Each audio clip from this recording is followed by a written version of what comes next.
Surround yourself with people who are aligned with your values. Surround yourself with people who are better than you. And that doesn't have to mean that they earn more money.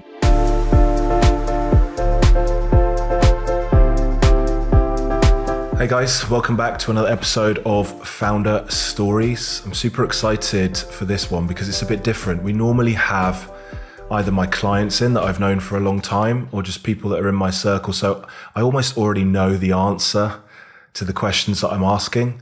But today, our guest is Christian Chapman. He's the CEO and founder of Coached by Christian. I actually reached out to him on Instagram to get you to come in and do this podcast, to which you agreed straight away, which that to me is a sign of a successful person when they're very decisive. They're not umming and ahhing, asking a ton of questions. It was just like, yep, I mean, I'm sure you probably checked me out just to see that I wasn't a crazy person. Yeah. And then said yes to coming in. So I really want to learn because Christian's in an area that is heavily competitive. The health and fitness industry is very, very hard to stand out. It is very hard to be successful. And he's managed to create a business that's growing. It's successful. Your case studies are unbelievable in a market, like I said, that has a lot of competition. So to do that, there has to be, which we're always about on this podcast, some key secrets to your success that we want to share with the audience. So thanks for coming in. Pleasure. Thanks for having me. We're not too far away. You're in Birmingham. I'm in Solihull, so it wasn't too much of a trip. Yeah. I was hoping you were going to bring your McLaren today because I said to my kids, don't go out. I usually get the kids to go out because this podcast is in my dining room. And if they make, I mean, they're pretty noisy. They're 8 and 7. Yeah. If they make too much noise, it's not that helpful, but they love and are obsessed with cars. I said, oh, my guest is coming in. He's got a supercar. I won't tell you what it is. I actually thought you had an R8, and then I went on your socials and found out you've got a McLaren. Yeah, sorry about that. I downgraded you. They were like, do you think you'll let us sit in it? Do you think you'll let us sit in it? If it wasn't raining, I'd be hearing it. Yeah, but you still brought a nice car, but a tax-efficient vehicle you've brought. Very tax-efficient. We'll get into that later on. Yeah. So let's go straight in. How did you get started in the world of health and fitness? What's your journey, what's your first memory of it positively affecting your life? And then how did you transition that into it being a paid job? Yeah. So, bit of background, was overweight as a child, went through a period of losing loads of weight. And then my first kind of like roles of jobs out of school were hospitality roles. So working in bars, restaurants, nightclubs, hotels. What were you doing? You were... started as a bartender. Okay. I started as a glass washer for 1 week. And then you just fell into that after... I'll tell you what it was. School or college? I was doing A-levels at the time. Okay. School, not my forte. Fucking hated school. Yeah. Don't like being told what to do, especially when it's something that I'm not interested in. It's a commonality of everyone that's been on the podcast so far. Yeah. Have your own business. Primary desire is to not be told what to do. Correct. Yeah. So I remember my mom came home one day. She said, "Oh, they're advertising for a job at Vodka Revs in Warsaw." I was a doorman there for 4 years at university. What? In Bath. In Bath. Okay. So bit of a shithole where it was, but did 1 week as a glass washer, and they kind of saw that I was I'm loud. And I've got a personality. Yeah. So like, we want to get you on the bar straight away. So I was like, right, went in the next week, started on the bar. And with hospitality, it's late nights, you're finishing work, you're having a pizza after work, you're having a pint, and you just get into that routine. Yeah. And got pretty overweight. Progressed on to different bars, different areas, went into like Birmingham city centre. Do you remember the Chameleon? No, I don't. I used to work at the Chameleon. I didn't go out and grow up at that. So I was born in Birmingham, then went down and grew up in Devon, then came back to Birmingham about 28, 29 when we had our kids. Yeah. So I didn't have that partying going out phase in Birmingham. I was either in Devon or I was in Bath. You're lucky you didn't have it in Birmingham. Yeah. So Broad Street is something to be witnessed if you've never been there. Luckily, on Saturday night. Chameleon was a very, very upmarket place. Okay. Very yah-yah. And just kind of like progressed through the ranks, ended up like being a GM of somewhere. And when you become the GM of somewhere, you're normally a bit more hands-on with like door staff and stuff. Okay. And they're obviously bigger people. Yeah. And I'd always been into the gym. Like I'd always like, bodybuilding's cool. I'd like to be a bigger person. Yeah. And as soon as I started going to the gym, I got big like quite quick. But I was just, my training routine was 1 month on, 6 months off. That kind of split. Not very consistent then. No, because I didn't, when I get into something, I have to know absolutely everything about it. Yeah. And I didn't know where to find the information either. So it is difficult, isn't it? Because I remember when I got into it I lied about my age to get into a gym at 15, a bodybuilding gym. And it wasn't like you go on social media then. I mean, this is before you started, I guess, because I'm 40 now. So this is 26 years ago. Mm-hmm. But you would just find the guys in the gym and try and talk to them and get knowledge from them. Or the owner might give you a meal plan or something like that. Or you'd read Flex magazine. Well, this is what ended up happening with the gym. So like, I was sick of just being called fat by people who wanted to have a fight with me or something, like on a night out or whatever. Yeah. So I was like, people with their own problems who just want to take it out on someone else. Standard. So I thought, I need to do something about this. And I love the gym. So I used to train at Foundry Gym in Warsaw for years, and there was a guy in there, and I can remember him to say, Adam Thacker, huge guy, and I was like, fucking hell, I need to look like that. Yeah. So I was like, can you help me out? He's like, yeah, absolutely. So we did like a 12, 16 week diet or something for like a photo shoot. I lost a shit ton of weight. It was great. Yeah.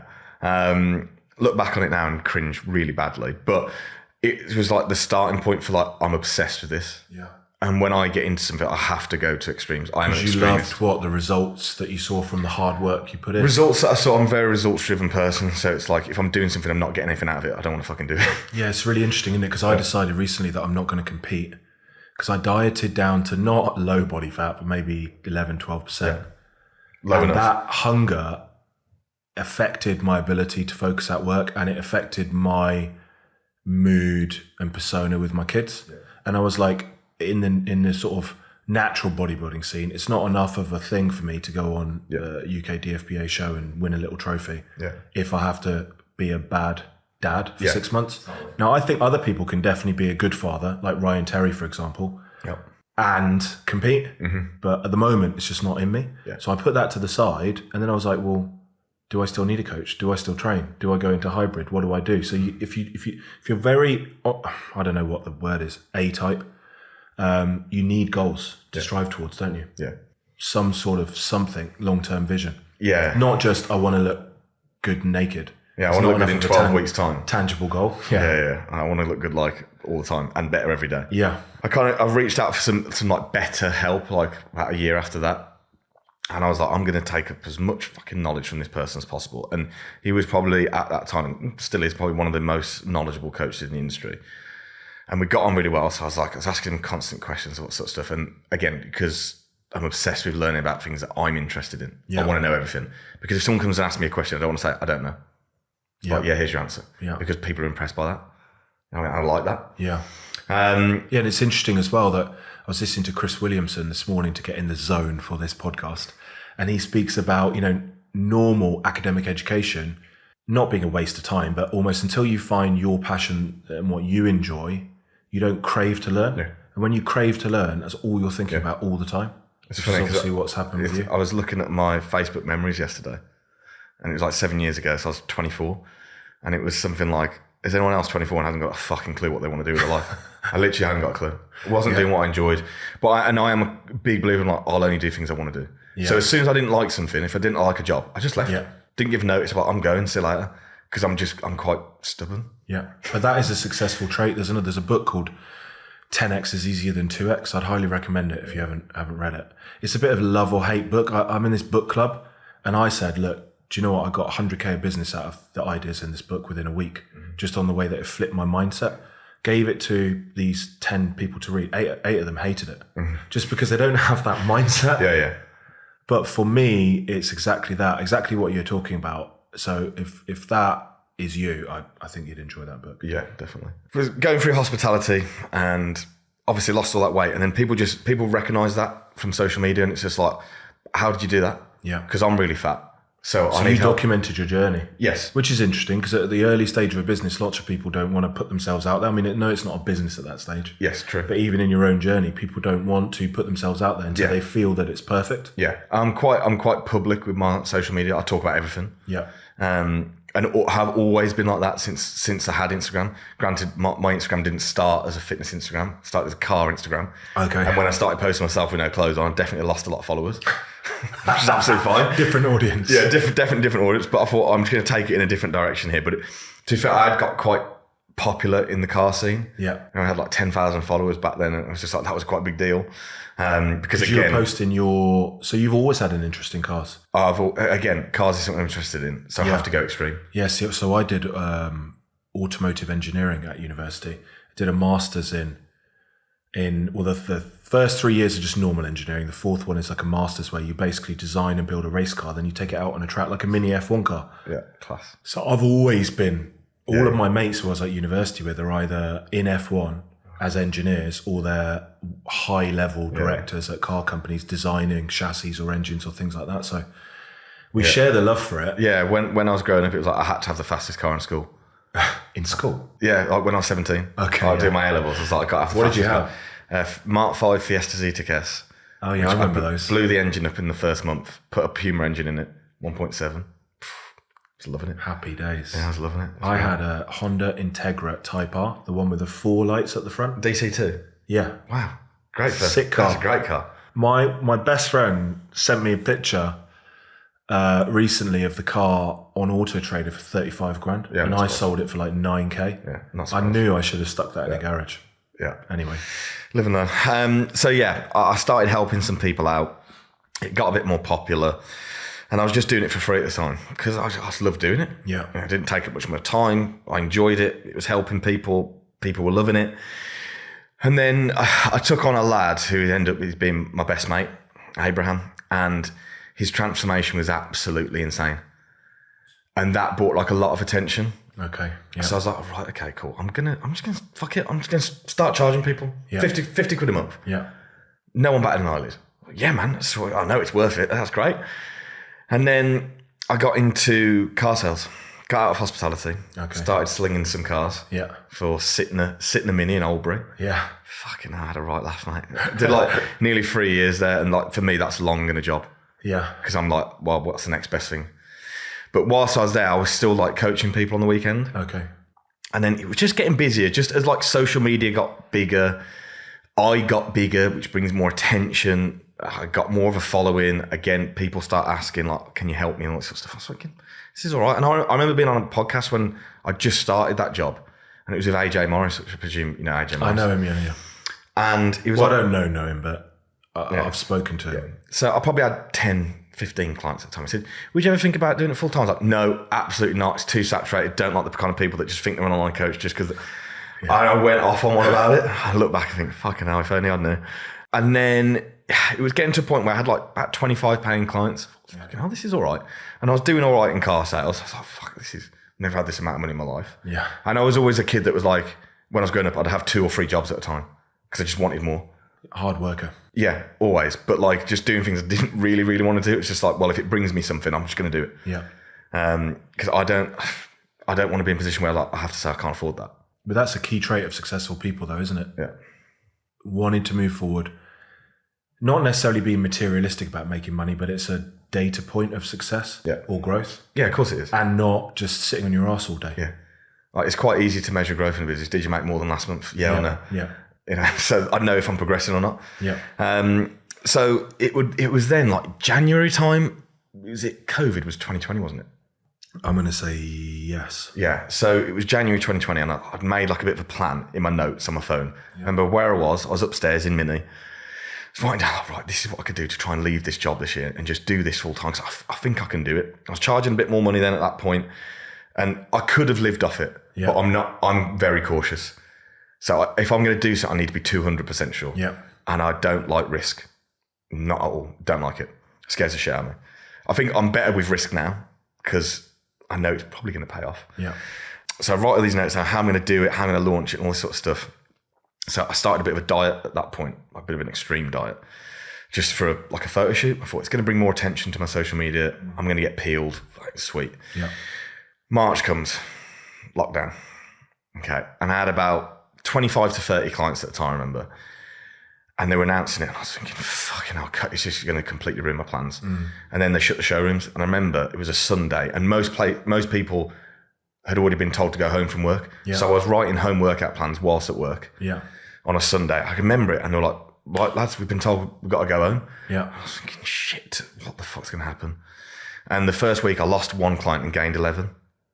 And I was like, fuck, okay. So all of a sudden I'm up to nearly 40. And did you do anything as in put a post out to say, I've got a new COVID training protocol or something? I definitely put stuff out there. Yeah. But with me, I use my humour for a lot of things, my personality for everything. Yeah. And then when I was growing up, any job I was in, people say, you'll be all right because your personality, you'll just get by. Yeah. So I just can't heavily rely on that. Yeah. So, because technically I have 0 qualifications. I haven't got anything. Yeah. Got some A-levels, I've got a C, a D and an E. Sweet. Okay. So no qualifications. I do have to rely on my kind of initiative. But probably if you were super interested and stimulated by the content in those A-levels, you'd get 3 A's. Yeah. It's just a question of I'm not that asked about it. English language. Yeah. Who's asked about that? So, yeah. Well, some people might be, but yeah. Yeah, definitely not me. So, yeah, that happened in the first week. And I was just working off my work laptop, didn't have my own one. And I thought, right, what can I do now to make sure that when they call me back, I'm not going back? Yeah. So started YouTube, started documenting this diet I was doing. And people were like, you're going to carry on this diet? I was like, fuck yeah. And people were watching it and they were like, right, well, I need to train. Yeah. So that was bringing a lot of people. Focus in lockdown as well to keep training at home. And because people were bored, they'd watch my YouTube. Yeah. Because you've got to be pretty bored to watch that. Yeah. So, but again, that was bringing more people. Yeah. And it was being more recognised and people were like, fucking hell, you're everywhere. And people still say that now. I'm like, yeah, because that's what I'm meant to be everywhere. Yeah. You're meant to see me all the time. But at this point, you're 3.5 to 4 years in of creating content regularly without any specific measurable. You're just doing it to see what happens. Yeah. It's really interesting because I've been creating content probably now for a year or 2 years. And only now I'm starting to get people booking into my calendar for calls when I speak to them and they come on board as a client, and then we have the kickoff call and it's like, well, where did you originally find out about me? Yeah. They're like, I don't really know, but I've been watching your content for the last 18 months or whatever it might be. So I think it's really important that you did it, but you didn't necessarily say, well, I'm going to quit this because I haven't had a direct return. Yeah. Well, I sometimes, when I get an inquiry, 9 times out of 10 it comes through Instagram. Yeah. I look back on the conversation that we've had and sometimes we've been talking 5 or 6 years. Yeah. It's taken 5 or 6 years to inquire, but they still have. Yeah. And that's why I'm so adamant on I reply to absolutely fucking everything. So you reply to all your own DMs. Everything. How many followers do you have at the moment? 19.1. Yeah, so you're getting a fair amount of DMs. Yeah. Well, there's an app on my phone which shows you how many times my phone goes off in a day. It's like 2 or 3,000 times a day. Wow. With WhatsApp, email, Instagram. On that note, and then we'll get back into the growth side, how do you manage? Because sometimes I have days where, I had one yesterday, where I was just like anxious, overwhelmed, and I just want to like crawl into a hole. Mm-hmm. And then my process is, I'll moan at the missus. She'll give me some comfort. Yeah. I'll spend time with my kids because they don't understand what anxiety is. So you have to be there for them. Yeah. Watch a bit of tennis, go to bed, reset, wake up, do your morning routine. Yeah. And it's tapered down. But how do you deal with this constant ping, ping, ping, ping, ping, ping all the time? I sometimes just have to remind myself it's just a phone. Yeah. And also these people aren't expecting an instant reply. Yeah. I'm shit hot on my replies, and I am like that, and that's what probably makes me more anxious because I know what I'm normally like, and I like to keep up Do you have times where you put that phone down? No. Do you think that, because you're 31 now, do you think that you could keep that up? No. No, I don't. But at whilst least if you've acknowledged, and if you've acknowledged it, that's the main thing, isn't it? Yeah. So I was smattering social media. Yeah. I got photo shoots booked in during COVID, which was a bit risque, but got it done. Got some sick content. And by this point, it's just getting busier and busier and busier. Yeah. And I was called back into work 3 years and 1 month ago, to be precise, because I celebrated my little 3-year anniversary last month. And at this point, because I didn't know when they were going to call me back in, they were phasing people back in. And I was one of the last. I was like buzzing. Yeah. And I was still using the work laptop at this point. And did they put you on furlough? Yeah. So you've got some security. Well, it was furlough. It's like basic in a sales role for selling cars is shite. Oh, okay. So everyone kicked up a fuss the first month, and they were like, right, we're going to do an no average. Ability to sell. We're going to do an average of your commission over the last 12 months. Yeah, which is fair. I was fucking laughing. Yeah. At the time, because I'd never seen anything like it. I was like, what is going on? Yeah. So they ring me and they're like, right, we're going to invite you back in Tuesday. I was like, yeah, absolutely fine, mate. Brilliant. It's like, right, I need to go and buy a laptop. So I went out, got a laptop. And at this point, like, because I was getting used to this money in my account. Yeah. It's like, I'm going to buy a used one. I'm not buying new. I can afford it. Can't justify it. Yeah. Because in my head at that time, a MacBook for 1,300 quid was stupid. Yeah. So I was just like, right, I'm going to get a used one. I'm going to get a secondhand one. It'll be absolutely fine. It's going to do me. So I went back in on the Monday instead. I rang my boss. I was like, bro, I'm outside. I used to get on with my boss. I was like, can I have a chat a sec? He's like, yeah, come out. He said, well, you're not meant to be back in till tomorrow. I said, yeah, but I ain't coming back in. And he was like, fair play. He said, you coaching? I was like, yeah. So I was just like, I can't give you a notice because I can't handle this amount of people at a time. Yeah. Plus this job. So when I got called back in, I had 80 clients. Wow. Online. Yeah. So I've gone from 25 to 80 in about 6 months. And I can remember, like, because my dad's heavily invested in my business in terms of, like, he does all my books, does all my accounts, helps me with things I need help with. And he's very hands-on, loves it. He absolutely loves it. And you mentioned before we started filming that he's a businessman himself. He's an entrepreneur, right? Mm-hmm. Has he been your biggest source of inspiration? Yeah, 100%. Did he push you, like my dad pushed me into not being an entrepreneur?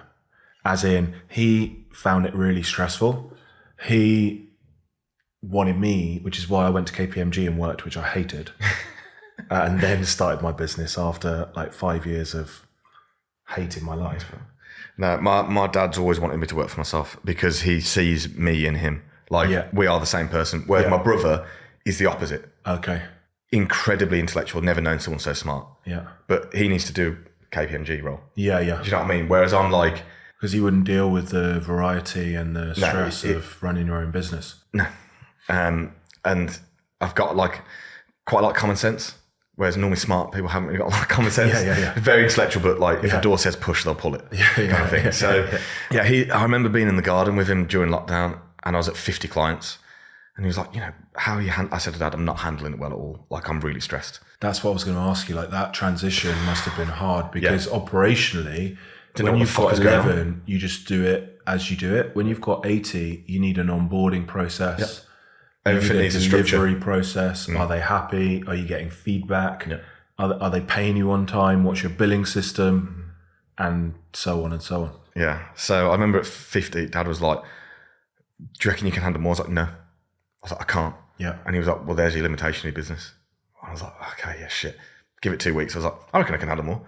Because again, routine. Yeah. And I don't let people down ever. So that amount of pressure on myself was like, well, I'm just going to make it work. Yeah, so you're probably working long hours just to make sure that everything gets done. 7 days a week at the start, 100%. I don't work 7 days. Well, I don't do check-ins 7 days a week now, but I used to because that's what I had to do to fit it in. And I also think if you want to be successful at something, you're going to have to work really hard at the start. Yeah. And I said to my dad at that time as well, when I left Mini, I was like, right, this next 2 years is going to have to be really fucking uncomfortable because I want to make this work. Yeah. When you read stuff like 95% of businesses fail in their first year, you're shitting yourself. But I got this question on Instagram the other day, like having the confidence to like leave your job and sort of stuff. And if I could go back and talk to myself at that time when I did, I was like, what's the worst thing that happens? It doesn't work. Yeah. Okay, go and get another fucking job. Yeah. Or try something else. And that's a really good process. Just ask yourself when you're worried about something. Yeah. What's the worst that can happen? Mm-hmm. And is there any way that you could mitigate the risk? Mm-hmm. And if you answer those two questions, you'll probably move forward with it. Correct. Yeah. You're thinking about, sometimes people takes such a long time over making a decision, like investing with a marketing agency or a partner or something like that. Then ask yourself, okay, they want $1,000 a month, 3 month minimum. What's the worst that can happen? Yeah. You're $3,000 down. Yeah. Be really clear about what the deliverables are. Get the most out of it from your side. Give it the best chance of working. And then what happens if it doesn't work? Okay, well, you can take all the assets they created. It's still got some value. Like, it's just about, not being in your own head, but going through a logical process. Which is difficult. Yeah, it can be difficult. When it's your own thing. It can be difficult. You don't Decision making is something that is taught. Tony Robbins teaches it for about 4 hours at Business Mastery, how to make a decision. Yeah. And people are sat there like, this is unbelievable. People running like 40, 50 million pound businesses are sat there making tens of pages of notes about making decisions. They're like, I'm thinking, how did you get to that point? Yeah. So left 3 years and 1 month ago. And since then, it's just been absolutely insane. Like insane. Like I can't remember the last time I was under 120 clients a month. And is it, so now, where are you at now? You've got Coached by Christian Limited. Mm-hmm. Are you the only one coaching? Are you bringing people on board? So by the end of July, I've got 2 coaches come on board, doing all the content for the next week. Amazing. So bringing on, when I know I've got to do something, like I know I've got to increase some prices, or I know I've got to bring coaches on, it takes me fucking months to do it because I shit myself about it. And I also want to get to a point where it's like, I know this is the right time to do that. Yeah. And right now, it clicked. This is the right time. These are the right fucking people. I'm going to coach them because I have been for 2 years anyway. Yeah. They know everything about the business. They're coaches themselves. Here you go, lads. Yeah. This means I can increase to here, which I already have done. Everyone's been fine with it. Sweet. Yeah. So then the lesson there is not doing things too soon, and don't do it if it doesn't feel right. Right. I've seen coaches take people on. Yeah. They're not good enough. Yeah. And there's such a they've got 20 clients. Yeah. There's such a, they don't have enough clients when they come on. So they're basically a cash flow burden. Yeah. They're a training burden. Mm-hmm. You haven't thought about the fact that you've got 100 clients. So where's the time going to come in for 2 hours a day to train them? Yeah. I've had to get to this point to realise, right, this is when I need some extras. Because I can comfortably manage 140 to 150 clients a month. I can. Don't know how, but I just do. Yeah. Because I fucking love it. Yeah. And I just don't let it slip. And when I see people slipping around me constantly, I thrive off that because I'm like, well, I'm just going to keep working harder than they are. Yeah. And just keep going. Yeah. So it's definitely the right time to do it now, which I can't wait for. I'm very excited. And if I'm excited about it, I know it's going to work. If I'm nervous, I mean, I've got a bit of nerves. You know, I hope it just goes well. Yeah. I know it's going to work because everything at the moment that I'm doing works.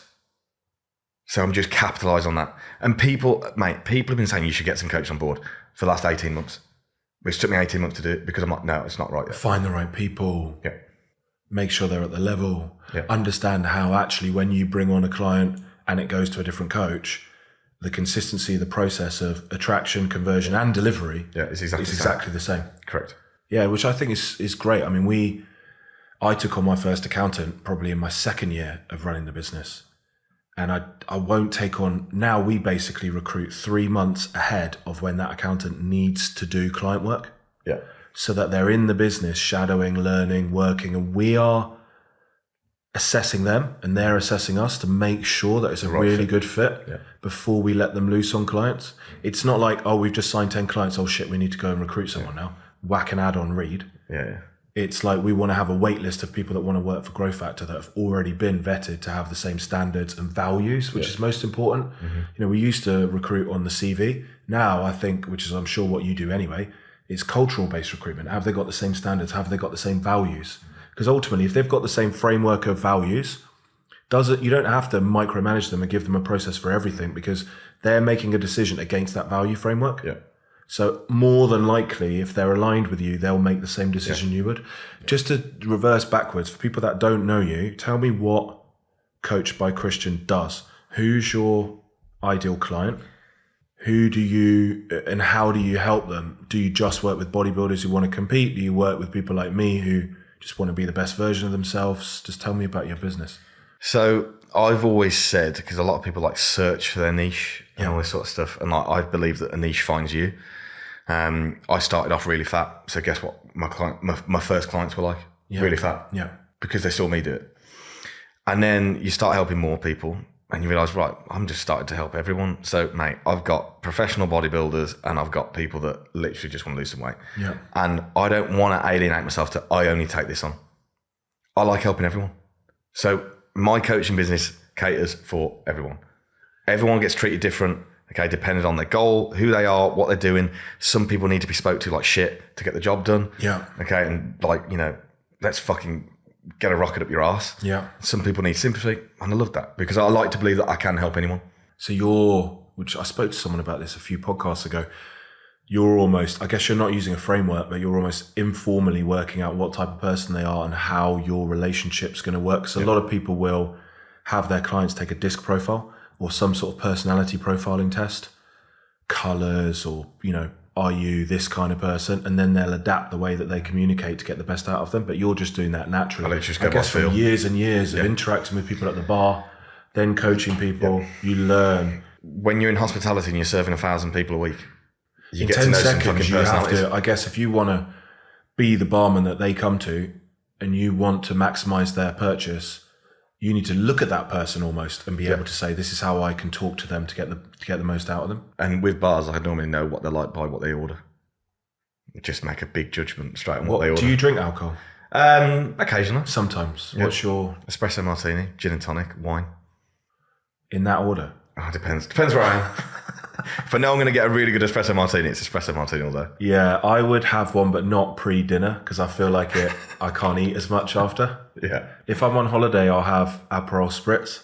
Good choice. Nice and light, not too calorific. Yeah, I'm not judging too on that. heavy. No, Yeah, it's good. Good choice. After dinner, espresso martini or maybe an old-fashioned. Yeah, you've gone up in the estimations, bro. Yeah, thanks. If you'd said vodka, lime and soda, I'd be like, get out. No. I mean, I'll take in calories because I'm not. I can't drink anymore. If I go out, like this weekend, we're going out in Birmingham. I probably won't drink. Yeah. Because I just can't deal with the hangovers anymore. And I don't want to put my... But I think the more you train and the more you eat and the more you're on it and the more you optimize your nutrition and your supplementation, you're like a Ferrari that you're then starting to put diesel in. Yeah. You feel it more. Yeah. If you're in a shit shape to start with and you go out and get drunk... It's just normal. It's just, I feel like I normally do every day. Yeah, exactly. Yeah, so, okay, you work with everyone. When people come in and they go to the 2 new coaches, will that be the same? Will they have a mixture of clients? Yes. Yeah, which I personally think is great because you have to learn and adapt your approach rather than one coach just works with pros, one coach just works with women, one coach just works with lifestyle clients. Yeah, exactly. And like with the 2 guys I've got, one's very young still. Yeah. And all of his current clients, guess what they are? Young. Yeah. And sometimes young people can't afford £300 a month. Yeah. But they can afford 175 from Tom. Yeah. So they're going to go to him because they know that he's also backed up by me. Yeah. And they also are still going to have access to me. Yeah. It's not like, you should go with him. It's going to be team coached by Christian. Yeah. Not coached by Christian and co. Yeah. Do you know what I mean? So it's all like a But there's an expectation when they come on board that they're working with him. Yeah. And if he needs support in the background, he'll go to you. Exactly. And you're constantly training him and learning and developing. Yeah. And I find that as well as like when I'd probably say 60 to 70% of my clients are coaches themselves. Yeah. And people go to them because I was coached by Christian, so it must be all right. Do you know what I mean? So, but that, mate, I don't need any more people. I like that that's happening. Yeah. Because if I'm coaching someone and they're a coach, I want to make sure they're putting out the right fucking shit. Else I look like an idiot. Yeah. So, and I don't like looking like an idiot, funny enough.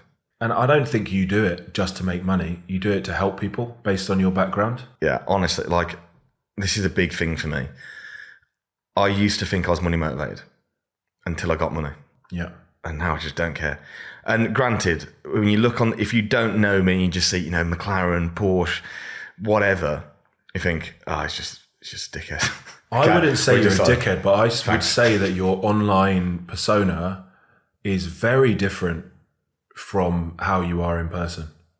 But that isn't your fault. I think actually now, if I go back on your Instagram, I still think it reflects who you are. I think it's like when you see people with well shot pictures, with cars, with with transformation shots, just it's a negative trait of a human that you will look at that person and judge them in that way. That they're very about the visual facade and they don't have as much depth as actually you do have. Yeah. So it's like the money, mate, it's great. I'm not going to complain about it. It's brilliant. It gives me some freedom. I can go and work from where I want. I don't really have to think when it comes to spending something. That's really nice to have. It also took like 3 years of working 7 days a week to be able to do that. Yeah. But that's not what motivates me. What motivates me is someone saying, thanks, you've really helped me. Like I can remember when I was selling cars, I didn't care about the commission. Yeah. But if Will, my boss, came up to me and said, fucking well done, mate. I'd be like, oh God, that's hit me. Yeah. Like I'm so invested in like everyone's journey that the progress of having more people and helping more people is way more important. Yeah, I think that I have this presentation where I talk about a business should do 3 things. It should allow you to have freedom. And you do work a lot, but you've got the freedom, like you said, to work from wherever you want. Yeah, I was in Santorini last week. Yeah, I love Santorini.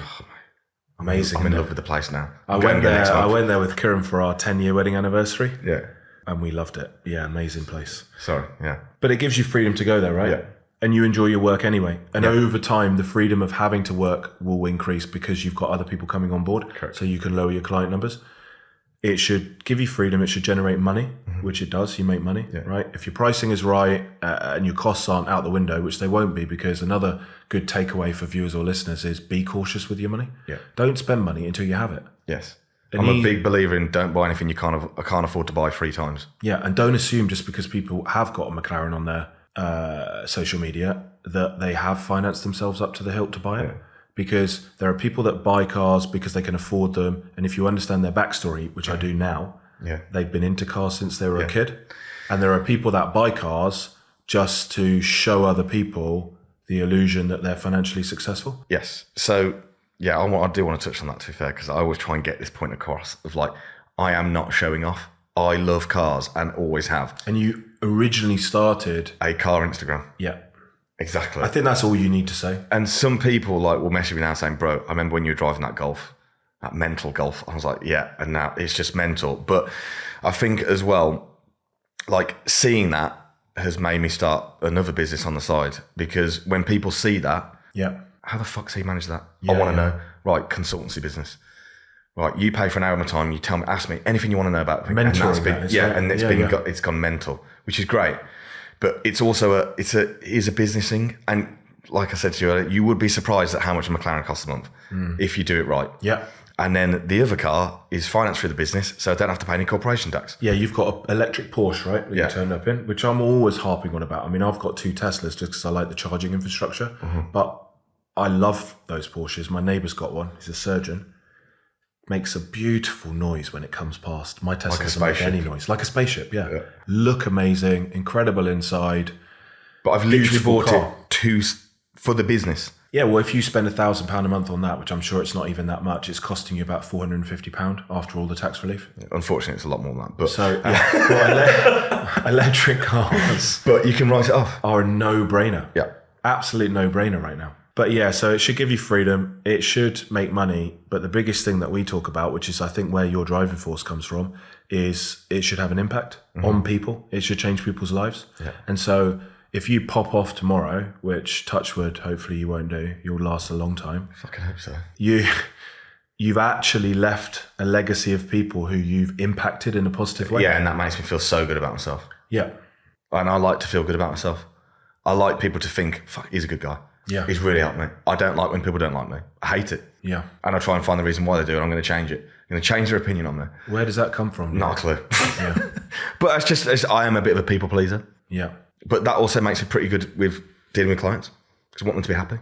And if they're happy, they stay longer. And that makes you a successful coach, because you do want clients to be happy. You care. Sometimes I've had coaches in the past where, first of all, they'll apply their principle of how I have to eat, diet, train. And if I say, well, it's not quite working for me, this meal structure, because my natural personality is in the evening, I'll snack, for example. Yeah. And so should we take some calories out of the front end of the day? Leave it for the back. Leave it for the back. So even if I feel like I'm cheating, overall my calories are still the same? Yeah. No, that's not how we do it. So to me, a good coach would say, this person's different. Yeah. They've acknowledged their own behaviors. So unless we can see that it's a nutrient deficiency that's making you hungry in the evening, or it's a psychological problem, one of the 3 things will solve it, not just computer says no. Yeah. A good coach can coach anyone. Yeah. That's what I think. And everyone in my business gets coached differently, because they all have different needs. Yeah. And if you try and have a one size fits all approach, you're going to be really fucking shit. And you're going to get frustrated with your clients. Yeah, because why is everyone leaving? Yeah. Or why are they not adhering to my program? Well, That's another thing I get. It's like, if I was a coach and I had clients that were filling in their check-in sheets and their calories were consistently over, I wouldn't be like, why are you such the tonality of my voice wouldn't be like, why are you such a weak person? You can't stick to my diet. It'd be, let's try and find out what's going on. Yeah. Why is this happening? Is it a certain time of day where you feel a little bit hungry? Right, I'm going to just investigate. Take the time to investigate versus shooting a 2-minute loom and being like, you're a weak man. Yeah. Get back on your diet. And there is people like that, but some people do need that, but not everyone. Yeah, I guess you have to learn, right? Yeah. And they can give you feedback. Some people don't. I was going to ask you, what other revenue streams have you got outside of the business, which is another way to grow and diversify risk? I know you're an athlete for Strom. Yeah. Right? So you've got the mentoring now. If people want to get in touch for that, is that just through the Coach by Christian Instagram? In my link tree.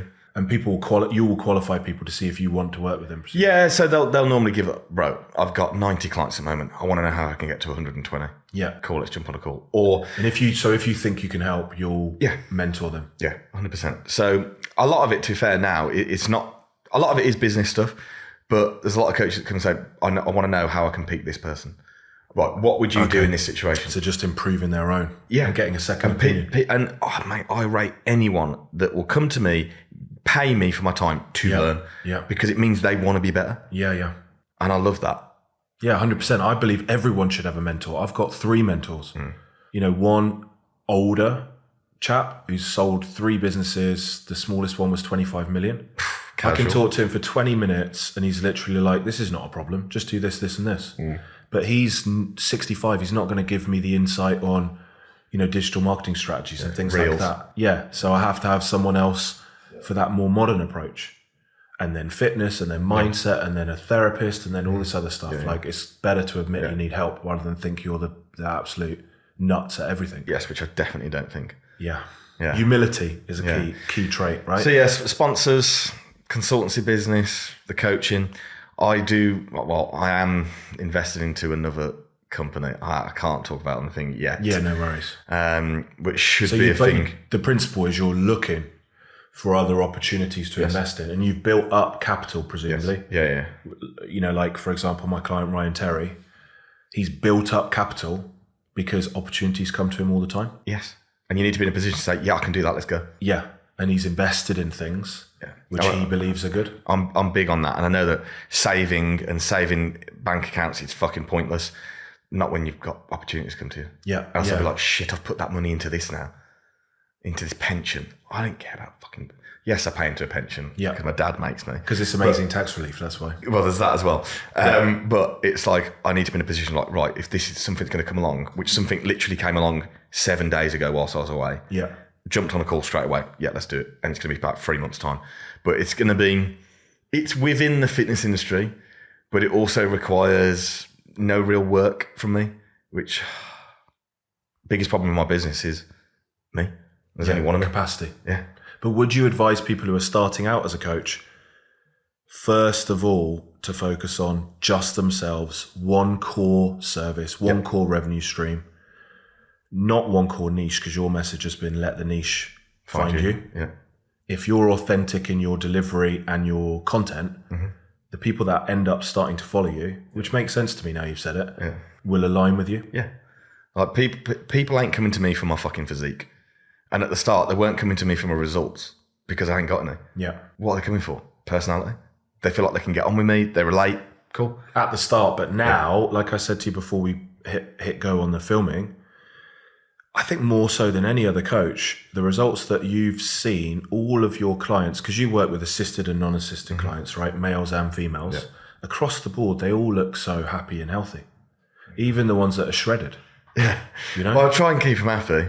Because the happier you are, the better you'll probably perform for a start. And your stress levels are lower, so... Yeah, so you should respond better. Yeah. I do like to hype people up, and some people don't like that because they want to be told, you need to fucking work harder, you fat piece of shit, or whatever. Yeah. And if that's what they need, cool, I can do that. Yeah. I don't like doing that. It doesn't really make me feel good, but if it makes them better, sweet. But, I like people to fucking feel good, because if they feel good and they're not stressed, their body's going to respond better, then they're even happier because they're actually getting a result. Yeah, I found, I don't know what it was. Maybe it's the lighting, but it just looks like their skin, their tone, their posture, their smile, everything about them looks like they're not in a pain cave. Yeah, and I want them to enjoy it. It's meant to be enjoyable. Yeah. If you don't like it, just don't fucking do it. But yeah, I've from the start relied on my personality, and I still do that now, because I don't want it to just be, here's my transformations. Yeah. I want you to be able to talk to me and be like, fucking hell, I think you're great. Yeah, so be yourself, right? And be authentic. Yeah, and if someone doesn't like it, that's fine. Yeah, which is like when you can't coach everyone. And when I worked at KPMG, I worked at Paramount Pictures, I worked at Thomas Cook, my personality there was a detriment, because they don't want people with a personality. They want them to sit in the group finance, sit in the seat and just do the work. Yeah. And accountants now generally don't have much of a personality, so they're being told to create online content, but no one watches it because they're dull as dishwater, and they don't have people, especially on LinkedIn, people don't want to have an opinion. You know? Yeah. They'll say, these are the 3 best accounting softwares, but they're all good in their own right. Just give us your opinion. Tell us which one is the best. Yeah. And just say it's your opinion. I think if you follow me for more than 5 minutes, people realise I'm pretty fucking opinionated and just say whatever I want to say. What, just on a diversion, what does your, as a busy entrepreneur, daily routine look like? Wake up and work. Wake up and work. I've tried loads of things. Yeah. And I know what makes me feel good. I know what times I perform better because I've done it for so long now. I've trialed everything. And I'm very much a believer of my way is the fucking best way. But for me. Yeah. Okay. So I've tried that, right, I'm going to get up. I'm going to do meditation. I'm going to do yoga. I'm going to stretch. I've tried it all. Just imagining you doing yoga. Like a fucking elephant on a ball. So my routine is wake up and I start work. Yeah. Because I feel better when I've got all my stuff done. Everyone's replied to. I get it all done before I go to the gym. One thing is, you know what you're doing. You're not sitting down and working it out. You've almost got your 3 critical tasks already laid out. I know exactly Get back what to all I the messages, do all the programming and check-ins, and then whatever else the third one is. Yeah. So you're sitting down, you already know. Because one of the big productivity things that I think works for me and isn't a hack or a false truth is work out what you're doing the day before. Yeah. So when you wake up, if you do go straight into work, which I do now as well, you know exactly what you're doing. And it's pretty easy when every day is the same near enough. I know you wake get into a routine. Yeah. And like, I don't know if this is a good thing or it's a bad thing or whatever, but when I wake up, I'm thinking about work. And when I go to bed, I'm thinking about work. But it's because it makes me happy. But that is a good thing. And it's a normal thing. There was something I learned from Tim Ferriss, which was if you have a problem, read the problem out to yourself before you go to sleep. You'll fall asleep. You'll subconsciously think about that all night long. And quite a lot of the time you'll wake up and you'll have a solution to the problem. Yeah. Yeah. Or take the problem on a run. And I also know that if I don't start when I get up, I ain't going to get it all done. So I'm like, but I quite like working under pressure. Yeah. I was like, this has got to be done by this time, so I'm going to get it fucking done. I'm going to go me too. Yeah. Even if it's setting yourself a false deadline. Yeah. Yeah. I've got to get up. Like today, I was like, okay, I'm going to get up. I got up at 6. I'm going to do my little normal morning routine, which is not a morning routine. It's just having coffee and going to the toilet, right? But then I need to get all my content done for 7 platforms, write an email and update a blog by this time so that I can then see the kids, so that then I can go to the gym on time, so that I can get back for the podcast. So I've got a rough outline of a plan. Yeah. What, if anything, do you do for self-care? So you don't meditate now? I try to.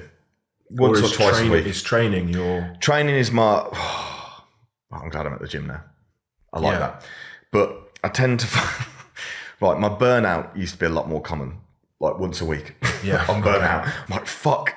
Okay, now it's once a month, once every other month. Yeah. I can live with that. Yeah. I understand that when you have a busy business, you're going to be stressed. Yeah. Sometimes you're probably going to do too much. You think, fuck, all right, okay. What do I do in this situation? I go to the spa, bro.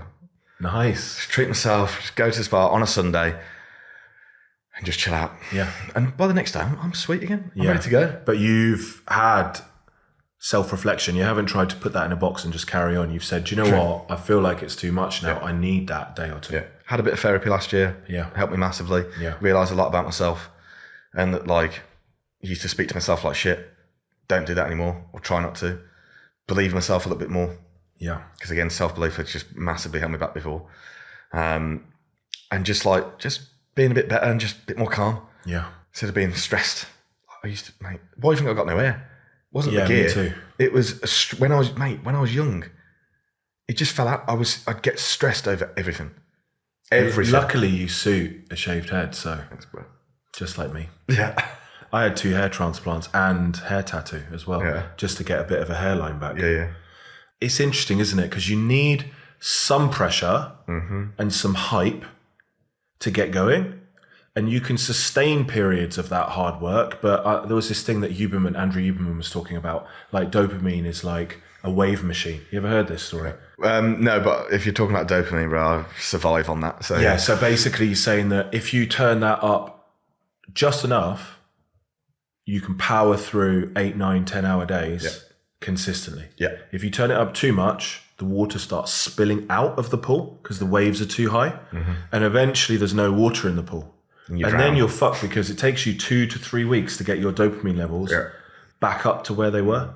So I found I went through a period where I was smashing coffee, using nicotine, getting that dopamine super high. So I was so productive. But then within a couple of weeks, I'm like, I feel like terrible. It is bad. I've got to find like a balance. And the pressure, I mean, starts from straight away as soon as I look at my phone. Yeah. Fuck, right, got loads of people to get back to, let's go. But I know that I can be finished by a certain time.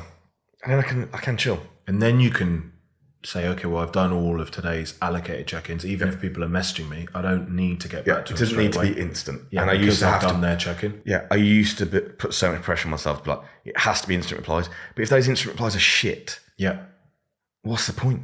Do you know what I mean? So it's like, right, I've seen his message. It's not urgent. I'll leave it half an hour. I'm going to have some food, whatever. And then I'm going to voice note them back. And actually give them a proper response. Yeah. Or just an acknowledgement. Like I teach my team, first of all, we have a service level agreement with clients. We'll get back to you same day. Yeah. Same working day for anything.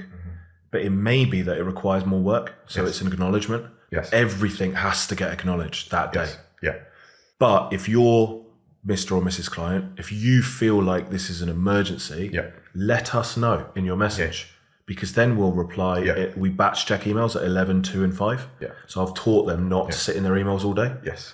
We will do it in that batch rather than potentially leaving it to the end of the day. So like sometimes I'll click on a message, see if it's massive. I'm like, right, that requires more attention. I'll message him back straight away. Look, bro, I've seen your message. I'm going to get back to you when I got a bit more time. I think that's amazing. So many people just don't do that.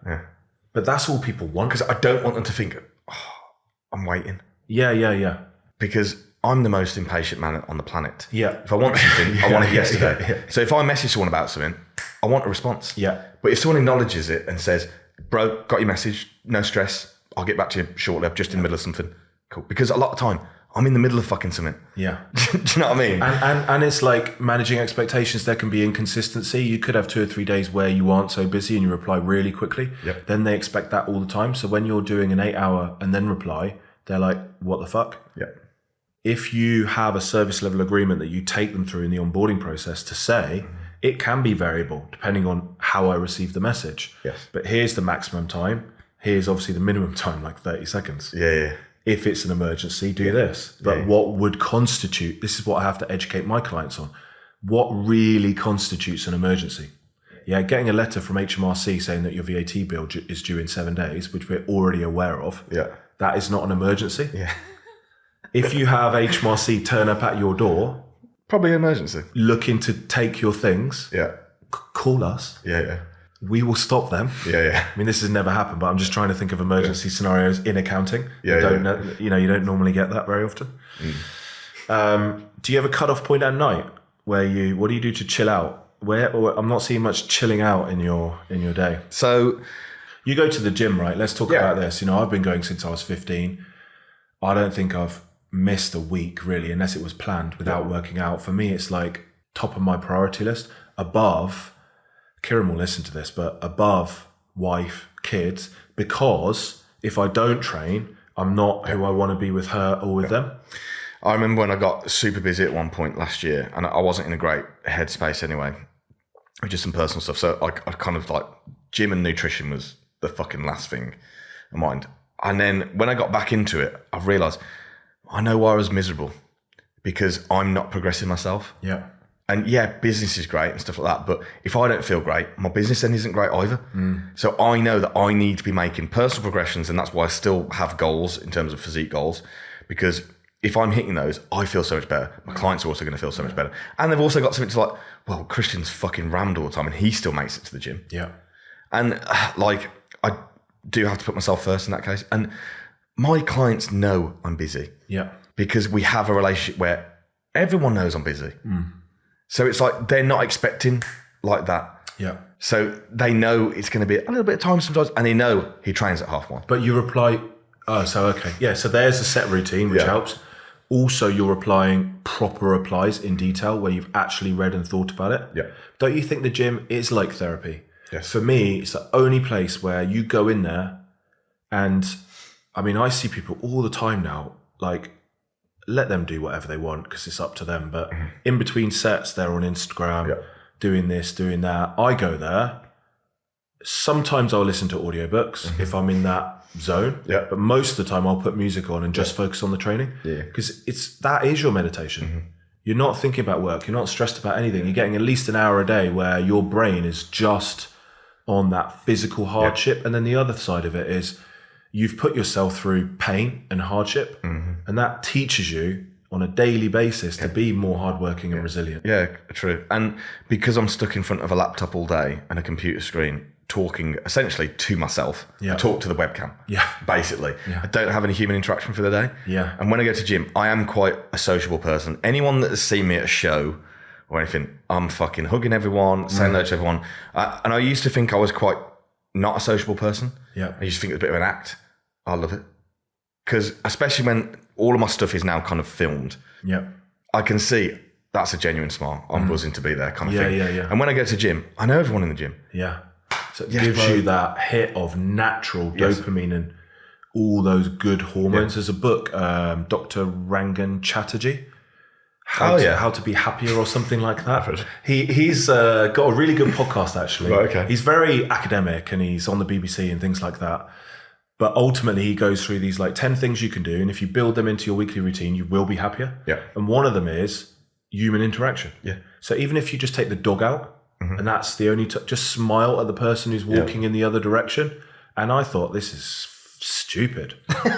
But versus just putting your head down and still being in that I'm at work zone, now I'm having to walk the dog, you get back and you feel happier. And I like to interact because, like I said earlier, I like people to think I'm a nice person.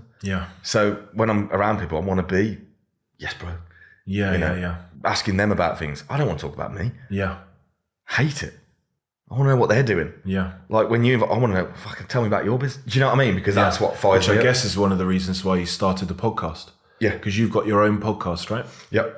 Coachcast. How's that going? I love doing it.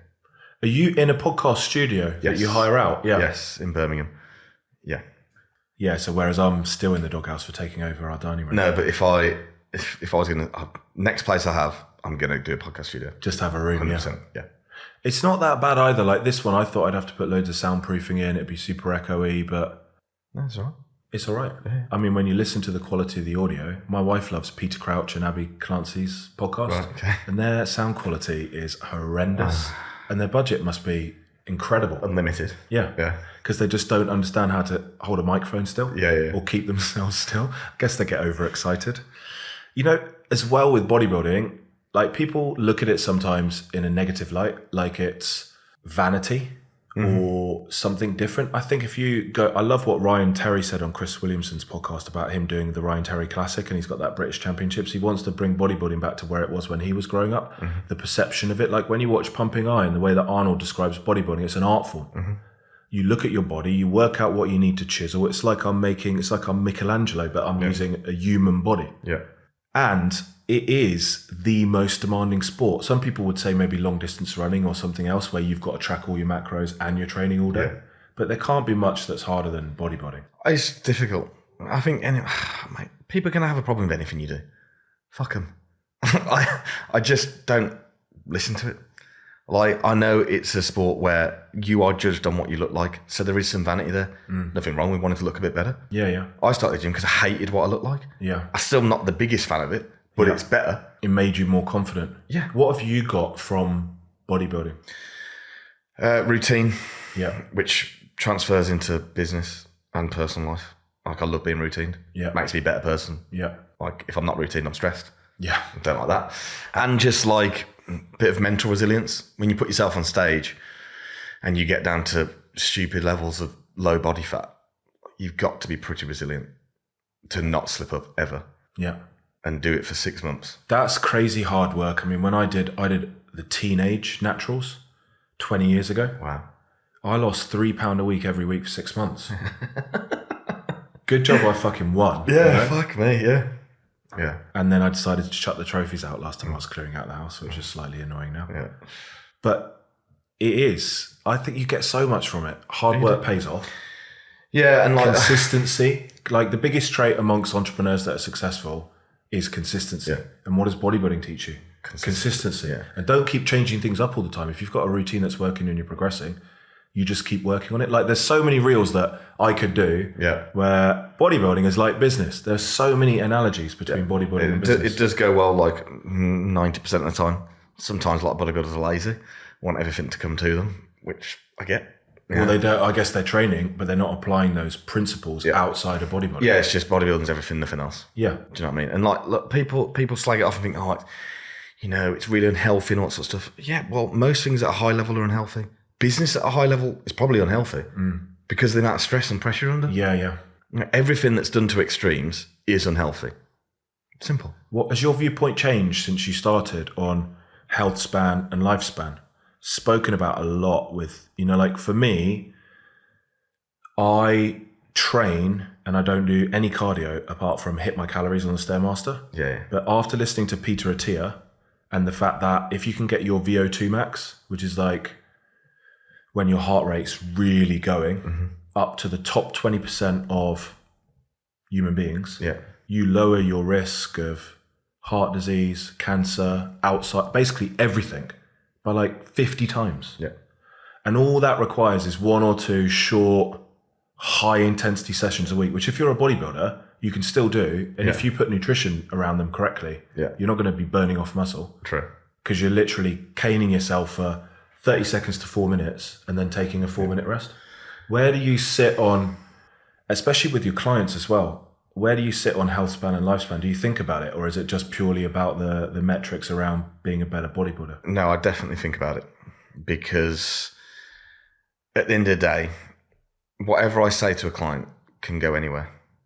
So if I'm telling them to do fucking stupid things and it gets out, I think I'm going to have any clients. No, I'm pretty look, I have clients that use steroids. It's bodybuilding. Yeah, but that's their choice, right? And there's so much you can do now around testing.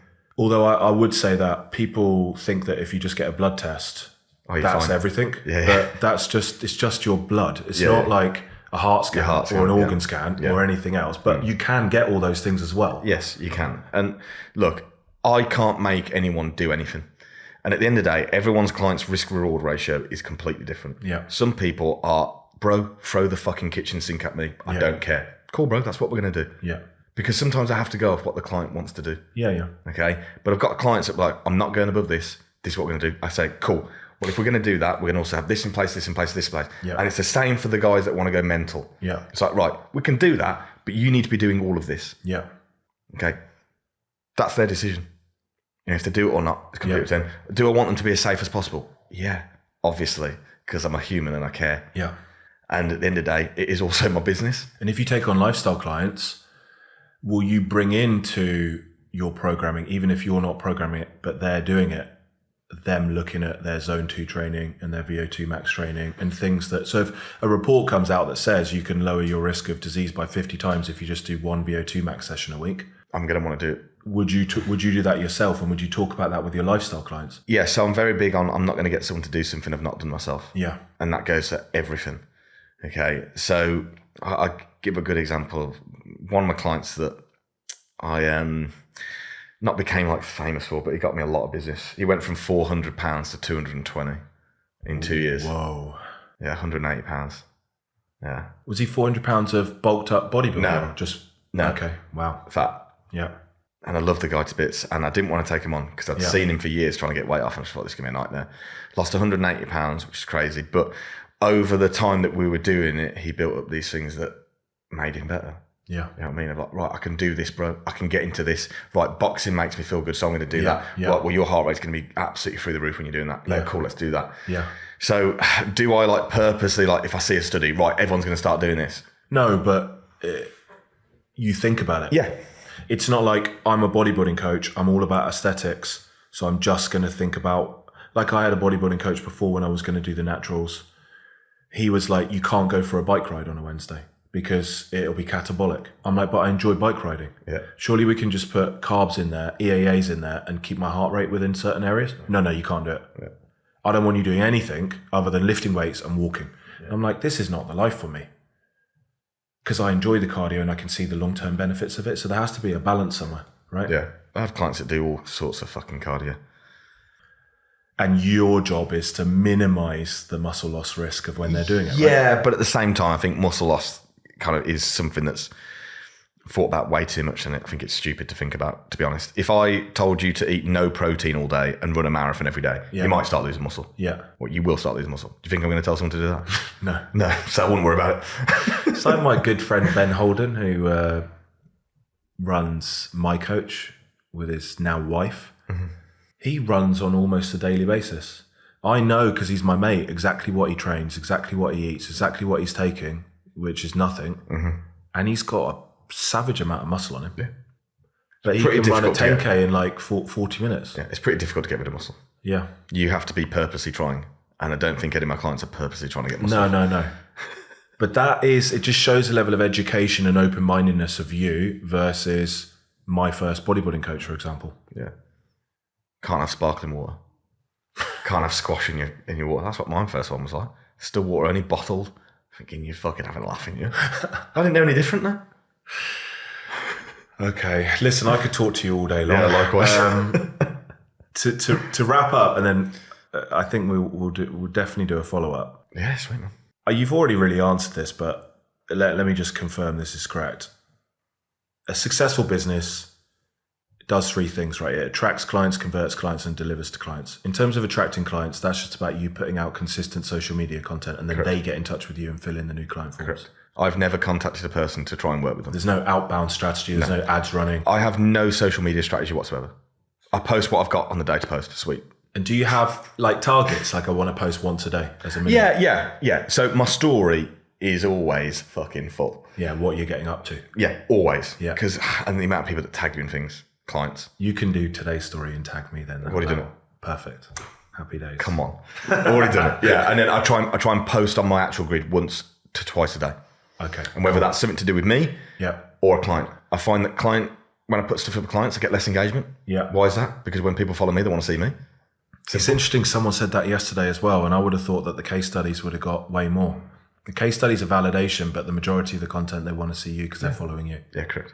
That's a good learning point for me, really, because I don't have that level of, I just think people don't want to see me.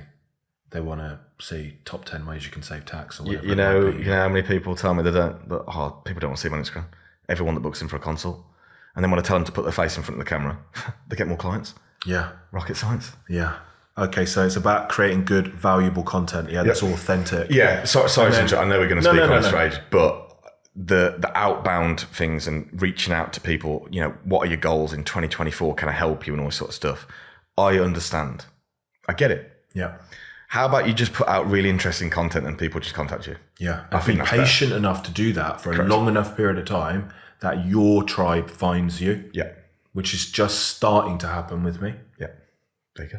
I think if you're in a professional services firm like LinkedIn and your outreach and you're just offering something useful to someone, not trying to sell to them, that can be just another way of them coming back into your content loop, following you and then being in your environment. But it just doesn't work anymore, DMing people and trying to get them on board and sell them your thing, right? If someone wants something, they'll ask. 100%. Yeah. If you're willing to be patient, right? Yeah. How do you convert clients? So they fill in a potential client form, you qualify them, and then you jump on a Zoom call? No. Nope. No. Don't do any of that. How do you convert I'm going to have to do my secrets now. So, firstly, if someone inquires and it's via Instagram, let's say, there is a link that you can click, but the link just takes you through to my WhatsApp with a written out message saying, hey, bro, I'm looking for coaching. What does it say, bro? But it says, hey, I'm looking for coaching. Maybe change it to bro. That's cool. I feel better, isn't it? Yeah. Still get females inquiring. Don't know if they want to call me bro. So I think that's the best way, in my opinion. Click WhatsApp message, chat. What are people's comfort zones? Because you want to talk to people though. Some people they don't want to talk to anyone. What are people's comfort zones online? Instagram, WhatsApp, they know. Yeah. I don't want to take them away from that. I don't want to send you to a type form. Yeah. Because how many times do you think people look at a type form and think, I'll fill that in later? Yeah. And you know what they don't do? They don't fill it in later because they forget about it. I want them there. At the end of the day, if someone's inquiring with me, they've just told me, I want to work with you. How do I do that? Right, well, here's how you're going to do it. So firstly, I'll always voice note. Few reasons. Okay. One, if they're at work, which is 9 times out of 10, they're probably going to be when they inquire. Yeah. They can't read the message and think, I'll get back to later. Yeah, they think, firstly, Christian Chapman sent me a voice note. Fuck, what does that say? Yeah. They're already excited. Yeah. They're going to have to go from their desk to the toilet to go and listen to it because they want to know what it said. Yeah. And all I say is, bro, thanks for the inquiry. What I'm going to do, I'm going to send you an inquiry response video below, which will show you everything I do, what you're going to get from me, what I expect from you, how coaching works, how much I charge. Give that a watch. I'll put my WhatsApp underneath. Give me a message once you watched it. It's less than 10 minutes. It tells them everything that they want to know. They'll message me, right, here's a questionnaire on WhatsApp, not fucking anywhere else. Yeah. Fill it in. I'll take payment. Done. I can do that in less than half an hour. Nice. Slick. But some people want to call. Yeah. Okay. The reason why I don't have a Calendly thing is because what if they're inquiring on a Monday and the first time we can both do is Friday? Yeah. In that time, they could find someone else, be completely put off the idea or forget. If they want to call, cool. Can you do it now? Yeah. I can do a call right now or I can do tonight, 9 p.m. I don't care.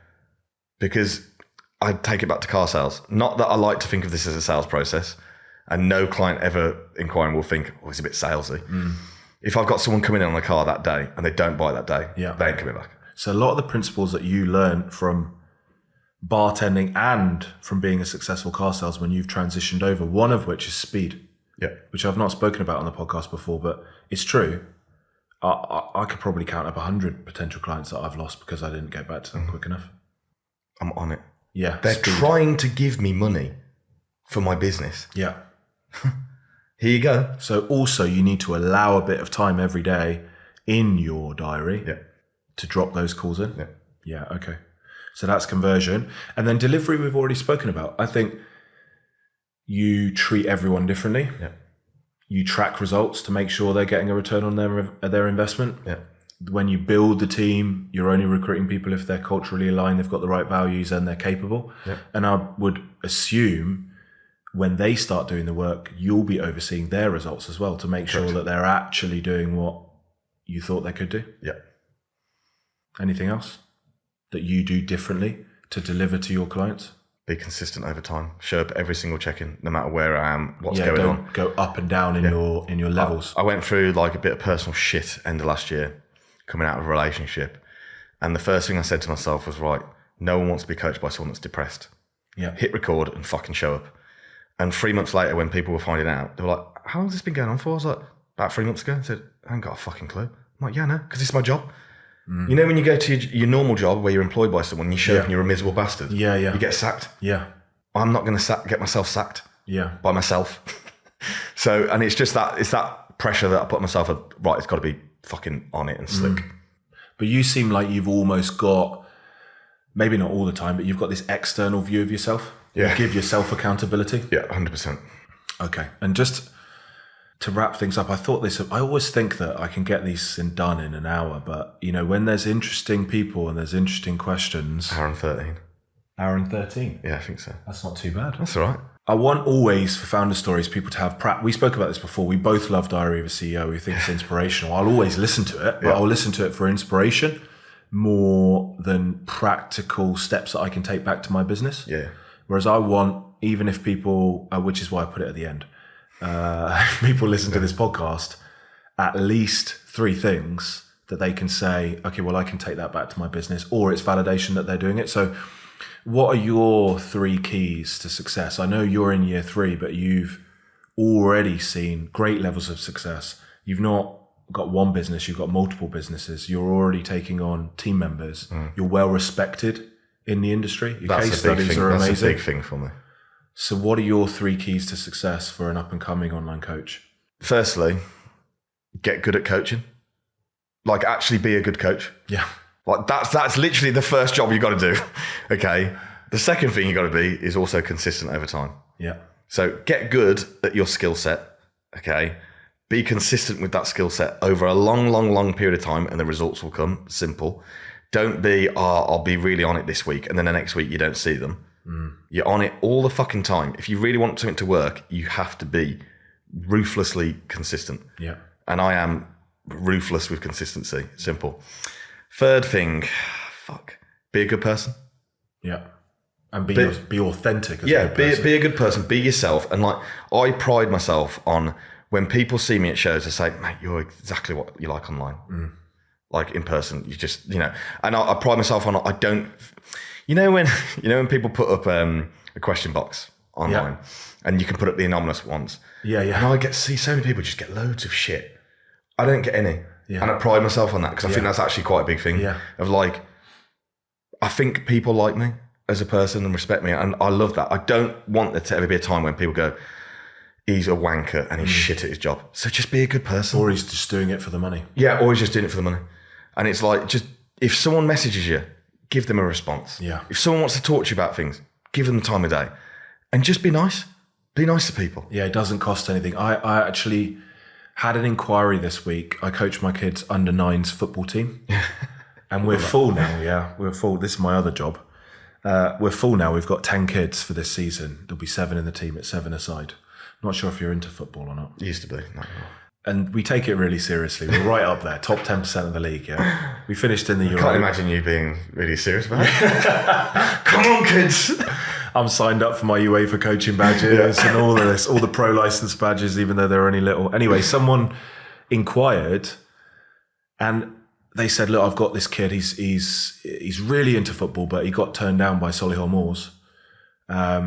Could he come and see you guys? And my initial response, because I was in a bit of a bad mood, would be to say, look, if he's not good enough for Solihull Moors, why do you think he's good enough for us? And we're full. And then I thought, you know what? This is someone's dad. Yeah. They care about their kid. Yeah. They're just, I never talk about my kids on the podcast because I basically just start crying within about 10 seconds. Standard. They need some help. So I just sent him so I wrote the horrible message. Then 10 seconds later, I sent a voice note saying, do you know what?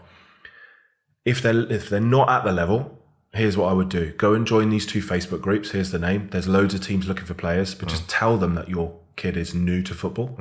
Get him into that team. And then here's a person who can give him some one-to-one coaching, which will get his standard up much more quickly if he does genuinely love football. And then you shouldn't go far wrong. And they just sent me a message back saying, thanks so much for taking the time to do that. Because, I would have been stuck otherwise. It's just, I know this is like person. A random tangent here, but like I get like a lot of messages saying like, can you take my kid to prom in your car or whatever, if you're free? If I'm free, I'm there, I'm doing it. Or, I had some guy, his son's ill, not well, wants to go and play. Cool, I'm there. Because I remember when I was a kid growing up, there was someone near us that had mental cars and always would say, he'll take me out. And he never did. And it stuck with me to this day. And anytime I go to a fucking petrol station, I pull up at the service or whatever, and kids want to come over, get in the car, start it, I don't care. Like, have pictures in it, cool. Because I remember, like, if someone did that for me when I was young, I was buzzing. And it's just about being a nice person, not being an arsehole. I've got no time. Make time. You work for yourself. You can do that. And it's like if someone wants to be taken to prom in the car or whatever, or someone wants a photo shoot with the car, whatever. Yeah, man, let me know when it is. If I can do it, I'm there. Yeah. And again, when you ask me on the podcast, 100%, let's do it. Say yes to everything. Yeah. And you're not always going to, we could have not got along.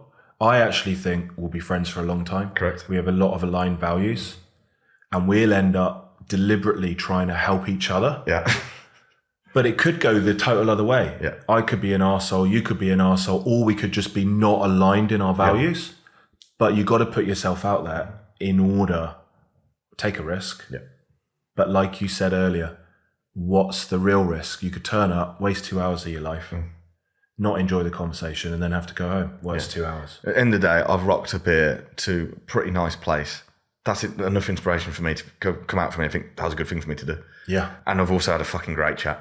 Yeah. And when I do these chats, I come back and I go to work, I'm like, fuck, I'm hyped. Yeah, it should be like that, right? Yeah. I really enjoyed it. I try and surround myself with people who are better. Yeah. And one of my best mates, Rick, who owns Strom, me and him, because we are both children, are constantly trying to outdo each other. But it makes me work harder and it makes him work harder. And he'll, send me his bank balance and be like, well, I'm beating you. And I'm like, right, okay. And he's a funny guy. I had a chat with him on the DMs on Instagram as well. He's a funny guy. But yeah, you're totally right. Another key takeaway for viewers and listeners is is a consistent theme here. Surround yourself with people who are aligned with your values. Surround yourself with people who are better than you. And that doesn't have to mean that they earn more money. I can learn so much from you. You can learn so much from me. Have an open mind to learning off other people and create this not too big, but not too small network of friends that help each other. Correct. 100%. Thanks for coming on, man. It's been an absolute pleasure, honestly. That was good. Yeah. We'll do a part 2. We'll definitely do a part 2. Thanks for tuning in, guys. That's been another episode of Founder Stories, and we'll see you in the next one.